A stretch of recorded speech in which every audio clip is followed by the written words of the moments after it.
Lamont, what are you doing, man? Oh, not much. How are you doing, Zach?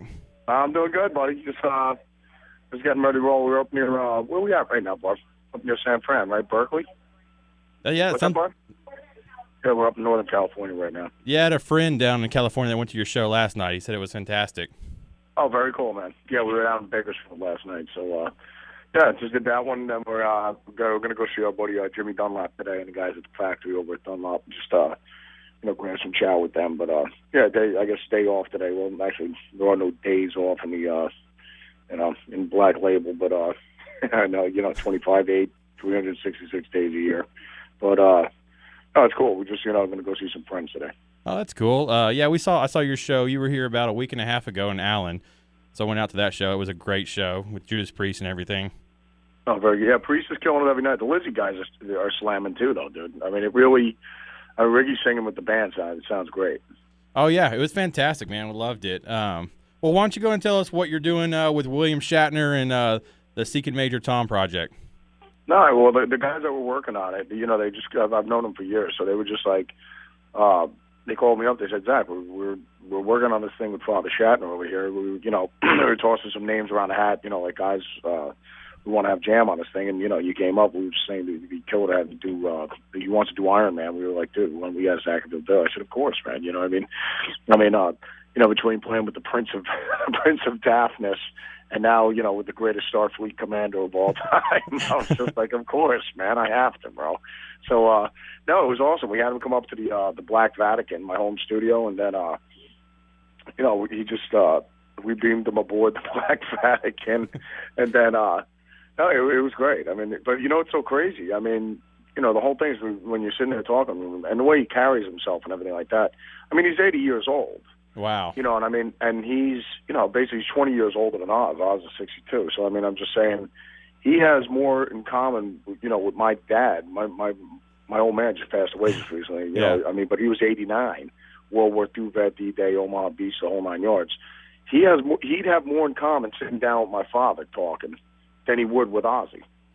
Wow. You know what I mean? Because Ozzy's 20 years younger than him. So, I mean, usually you don't hang out with cats that are 20 years younger than you. You know what I mean? You hang out with guys that are a little bit older than you. But, I mean, it's just like, because he would have more in common during the World War II generation than he does the Vietnam generation. You know what I mean? So, but you would never guess when you're sitting there talking with him. You know what I mean? But, guys, he's 80 years old. I mean, guys that are in their 60s look, like they're about to keel over. I mean, Father Shatner looks like he was just about to bench 450 in my gym. You know what I mean? So, he looks great. I saw him at the Revolver Golden God Awards, and he was doing interviews and stuff, and he looked fantastic. I didn't realize he was 80 years old. Yeah, that's what I'm saying, man. I mean, so it's just like a really sweet guy, super cool, and everything like that. So, I mean, it was just like, it was great talking with him and just hearing, him talking about, war stories and stuff like that, you know what I mean? But as if, he's got a ton of them. So, I mean, when you sit down with people like him and Ozzy, just let them tell you stories alone. I mean, that's just worth the weight right there, you know what I mean, in gold, you know what I mean? So, but no, it's definitely cool. I mean, I was definitely honored to be able to have him in the room because I was, being a kid, being a Star Trek fan, I had all the toys, all the dolls, me and my buddy Bobby, I remember my old man took us to a Star Trek convention at the Felt Forum, like when we were like 11 years old. So, I mean, it was pretty insane, man. I'll be honest, I'm a huge nerd, so I'm a little jealous that you actually got to hang out with William Shatner. And just, I mean, like you said, hearing the stories alone, that's worth it, Oh, without a doubt, dude. So now that you played with Ozzy, obviously, for 20 years or so, you played with Axl, Slash, you've had a chance to work with William Shatner. Chris Jericho with Fozzy stuff. Is there anybody left that you still want to work with, or where do you want to go from here? I know. I mean, I've been fortunate. Blessed that I've been able to jam with all, the Allman Brothers. I sat in, did a show with them when Tiki couldn't do one of the shows. So, I know Warren and all the guys. But I mean, the Skinner guys. I mean, everybody. But I mean, it's just, I was just saying, I've been blessed with the fact that like all my heroes and all your childhood heroes and all the guys that you had posters of the wall on that nice. When I actually ran into them, I got them on a good day. I never ran into them on a bad day, so you could never listen to their records again or see a movie of theirs again, you know what I mean? That's so awesome. Yeah, without a doubt, man. So did you work with Warren Haynes then? I guess you worked with him with the Allman Brothers then. Yeah, when I sat in and stuff like that. Warren's an amazing musician. I mean, aside of just a killer guitar player, overall just an amazing musician, vocalist, everything like that, writer and everything like that. But and he's a super cool guy. So no, that was a lot of fun as well. Yeah, we had him up here, I don't know, 2-3 years ago. He was, I mean, it was like you just said, you get him on a good day, it just makes you like him even more, and you're so fortunate when you get to do that kind of stuff. Yeah, without a doubt, man.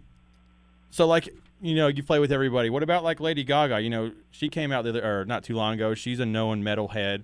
I think she did some stuff with Judas Priest. Like she was a roadie earlier this year. Would you ever think about doing something with her or like a top 40? Why not? I think she's amazing, man. I mean, what everyone forgets is, she could actually do an unplugged show. She could actually sit behind the piano and with a string section, a 4-piece string section, and throw down. Like in an unplugged setting. You know what I'm saying? Yeah. Whereas like a lot of the pop stars, they can't do that. You know what I mean? And she writes her own stuff, dude. So like she backs it up. As far as like with the crazy outfits and everything. Elton John was doing that as well. So it's just that's just part of the. It's showbiz, bro. But but the whole thing is at the core of it, though. She's a real musician. At the end of the day, you can get rid of all the flashy outfits and all the glitz and the glamour and the big light shows and the big production, and just sit her behind the piano in a lounge at a Holiday Inn, and she'll kill it. Yeah, I agree. You know what I agree. I'll give her more credit. That's the big difference between her and all the like whatever other pop stars. You know what I mean? Yes. She can dance and she can do all that stuff as well. You know what I mean? But like at the end of the day, people can say what they want about her. As soon as she, like you said, we could walk into the lounge at a Holiday Inn and go, "Who's that chick singing on the piano?" And it's like, "Oh, that's Lady Gaga." You know what I mean? Like you'd be like, "Oh, dude, whoever that chick is, she's badass." And it's just like, "Oh yeah, she can do that." So that's what really separates her from all the other ones. You know what I mean? All the other pop stars and stuff like that. So, but she really has talent. It's undeniable. Yeah, I agree. She's, I'll give her more credit than I will with a lot of those other pop stars, like you just said. But you were doing... and it's so funny. I always, like someone was telling me they go like trick or treat, Zach. Like, all right, trick or treat, Lady Gaga. So I go, dude. Or somebody actually asked me like Justin Bieber and like Dan Cantor. We always talk with Dan because he has Zakk Wylde, Bullseye, and all this stuff. So, Dan's comes out to Black Label gigs, hangs out. He's a good dude, man. And they're just all good people. But my whole thing is I just go like this. I go, it's just like trick or treat. I go, all right, let me throw a jazz artist at you. And they're like, oh yeah, well I don't listen to that kind of music. I go, exactly. So why would you get pissed off about it? Exactly, man. That's awesome. Like pop music, I don't even know any of their songs. I know they're huge, but I don't listen to it. I know Barney was huge because I had to get my kids all the toys. But like, I'm not mad at Barney. I wish dude, I wish me and you came up with it. That's the only reason why I'm pissed off. I'd love to see. I'm picturing in my head right now you walking in Toys R Us buying Barney and. Oh, dude, I had to buy it all. Baby Bop, the whole 9 yards, man. Nice. So kind of on the top 40 stuff, you did American Idol last year. What was the fan reaction to you doing that kind of stuff? Was there any negative feedback about that? No, the way I look at it, the whole thing is that we were playing heavy metal by Father Hagar over there. But the way I always look at it, if me and you were sitting there watching, especially me and JD, if Randy Rhoads came on that thing, because we all love St. Rhodes, I would have been like, this is like the coolest thing to actually see Randy playing on TV. Because you never get a chance to see it. It's just like when Don Kirshner's rock concert was on, I was like, this is the coolest thing. That you could actually see some of your favorite bands that never get covered at all. You know what I mean? Yeah. Yeah. So, that's the way I look at it. And the bottom line is, dude, if Randy Rhoads is up there throwing down, what's the difference? Like, who cares? Yeah, I'll be honest. I never watched American Idol until I heard you were going to be on there, and that was the one and only time I've watched American Idol. So you got some metalheads watching that one day at least. Yeah, and that's what I'm saying, because you go, oh, it's cool. Or like Judas Priest was on it, and when James sat in with Priest, I'm like, how is that a bad thing? I just don't understand it. Yeah. I don't understand how that's selling out. It's just like, no, we're getting exposure, so this way the rest of the metalhead nation can enjoy it. You know what I mean? Yeah, and it's Slayer was on American Idol. It's like, They never get any coverage at all. How is that a bad thing? And it's great seeing like you and Judas Priest, these legends, working with some new people too. Like I think it shows how like your character and Judas Priest's character. Well, I mean, the bottom line is that, like somebody was telling you as well. They go, "Oh, Steven Tyler doing American Idol, dude. I could never listen to it." I go, "Wait, hold on a second." I go, for Steven to go on there and mentor some of these kids and try and help them, live their dream of becoming a musician. I go, how is that a bad thing?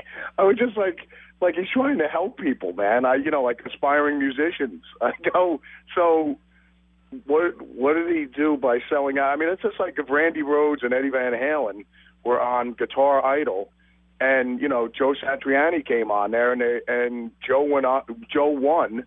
Eddie and Randy voted him as the winner, and he won on Guitar Idol.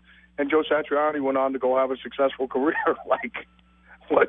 I guess Randy Rhoads and Eddie Van Halen sold out.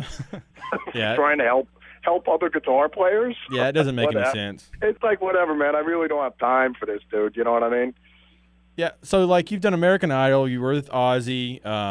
You wrote a book. You collaborated with a ton of people. What's left for you? Is there like one thing you just haven't done that you'd love to do? Well, now my wife just got me pregnant last week, so I'm about to deliver our fourth baby. All right, that'll be interesting to see how that turns out. Oh man.